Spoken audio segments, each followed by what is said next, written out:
LNG선 싹쓸이라. 한국이 이 정도였어. 맞습니다. 이 정도였습니다. 실제 LNG선 전 세계 발주량 대비 대한민국이 수주하는 것을 보면 진짜 장난 아닙니다. 2021년에 82척을 이게 발주를 했거든요. 대한민국은 67척을 수주했습니다.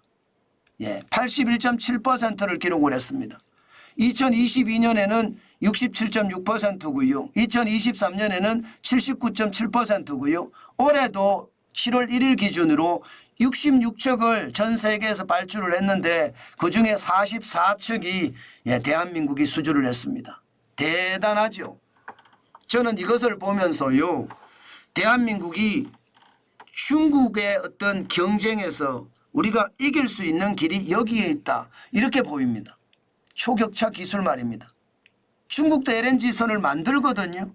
그런데 중국의 LNG선을 만들었는데 문제가 자꾸 생기잖아요. 그러니까 중국에 발주를 줬던 것을 다시 취소하고 한국에다 발주를 준다고 이야기할 정도로 여러분 대한민국의 LNG선 초격차 기술은 그 어느 쪽보다 크다 이렇게 이야기할 수가 있습니다. 근래에도 보면요. 중동에서 계속 싹쓸이 잭팟을 계속 두드리고 있습니다. 어느 기업이든 상관없습니다. 뭐 LNG 운반선을 하는 데는요. 아무래도 하나오션도 그렇고요. 삼성중공업도 그렇고요. LNG선을 계속해서 수주를 하고 있습니다. 아랍에미레이트 국영 석유기업 아부다비 국영 석유회사 여기에서 실제로 LNG 운반선을 발주를 했는데 이 두 기업이 싹쓸이했어요. 아마 지난번에 아랍에미레이트 대통령이 대한민국을 왔었으니까 포괄적 경제 동반자 협정을 맺었잖아요. 거기에 일환으로 아마도 LNG선을 대한민국에 발주를 한 것은 아닌가 지금 그렇게 봅니다. 문제는요. 앞으로도 지금 선박에 관한 한 초격차 기술이 대세가 될 것 같고요. 또 LNG선의 발주가 굉장히 많이 늘어날 것 같아요. 왜냐하면 지금 전 세계가 이상기후 때문에 난리잖아요. 그래서 탄소 제로라는 에너지 전환 정책에 LNG선이 중간 다리 역할을 하거든. 중간 다리 역할. 그래서 지금 LNG선 말고 LNG 말고 말입니다. 원유를 직접 써는 탄소가 나오는 곳은 그만큼 줄어들고요. 반면에 LNG에 대한 수요가 계속 늘어나기 때문에 지금 그만큼 늘어난다는 뜻입니다. 실제 골드만삭스에서도요. 2029년 글로벌 천연가스 투자 규모가 현재보다 50% 이상 증가할 거다 이렇게 내다보고 있습니다. 그러면 우리 LNG 특히 조선업계에서는요. 호재 중에 호재라고 이야기할 수가 있죠. 사실 조선업에 관해서는 중국이 많이 따라오고는 있어요. 실질적으로 보면 선박 수주량을 보면 2024년 우리가 24.1% 정도 되거든요. 중국은 우리보다 월등하게 많겠죠. 지금 우리는 1001만 CGT를 기록을 했거든요. 그러나 2024년 1분기는 지금 우리가 선박을 하고 있습니다. LNG선 그야말로 고품질의 초격차 기술을 가지고 있는 선박에 대해서는 우리가 중국에 단연 앞서가니까 중국이 이거는 못 따라오거든요. 그래서 449만 CGT를 지금 수주를 했는데 그 정도로 잘 나간다는 뜻이에요. 아마 앞으로도 조선 쪽에서는요. 초격차 기술을 계속 쌓아가면서 수주 잔량을 계속 키워갈 겁니다. 2019년 대비 2024년을 보면 여러분 보시는 것처럼 수주 잔량이 어마무시합니다.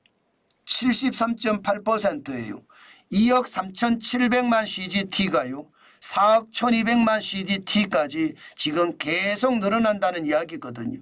그것은 대한민국의 기술이 독보적으로 앞서 있으니까 도저히 중국이 그것을 따라오지 못한다 이렇게 이야기합니다. 앞으로도 이 기술을 잘 지켜나가면 조선에서 중국이 우리를 따라오지 못하고 오히려 우리에게 선박 주문을 하는 그날이 오지 않을까요? 저는 그런 생각도 해봅니다. 물론 말입니다. 다른 산업은 진짜 많이 무너졌어요. 디스플레이만 하더라도 지금 중국이 완전히 1등이 됐잖아요. LCD는 뭐 중국이 다 가져갔잖아요. 우리는 OLED만 지금 생산하고 있잖아요. OLED 다음은 또 있나요? OLED 다음이 없어요. 그래서 디스플레이 시장은 TV, 모니터 이런 시장인데 중국에게 다 뺏길 가능성이 크거든요. 그러나 조선은 지켜갈 수 있다는 게 어쩌면 대한민국의 진짜 당당한 기술, 초격차 기술이 아닌가 저는 그런 생각을 해봅니다. 그 어느 때보다 정부가 이런 것을 잘 알아야 돼요. 그러면서 여기에 따르는 정부의 어떤 대책들 당연히 초격차 기술을 키울 수 있게끔 도와줘야 되는 것 어쩌면 당연한 겁니다. 그렇게 도와줬을 때 저는요 대한민국이 결국 강한 대한민국으로 거듭나지 않을까 그런 생각도 저는 많이 해봅니다. 그게 그 어느 때보다 지금 꼭 필요하다는 이야기죠. 이게 여러분 미국의 어떤 상황이나 중국의 상황이나 우리에게는 다 중요하거든요. 근데 그중에서 더 중요한 것은요. 아무래도 말입니다. G2 미국의 상황이 저희들에게는 굉장히 중요합니다. 미국의 상황에 따라서 우리 경제도 많이 달라질 수 있으니까 그만큼 미국이 좋아지면 글로벌 물동량이 늘어날 거 아닙니까? 글로벌 물동량이 늘어나면 선사들이 배를 많이 주문을 하니까 거기에 따라서 우리는 더 좋아지지 않겠느냐 그런 생각도 해봅니다. 결국 말입니다. 제가 보기에는 초격차 기술만이 중국의 속국이 되지 않는다. 이 말은 우리가 항상 명심해야 될 말이 아닐까 오늘도 생각해 봅니다.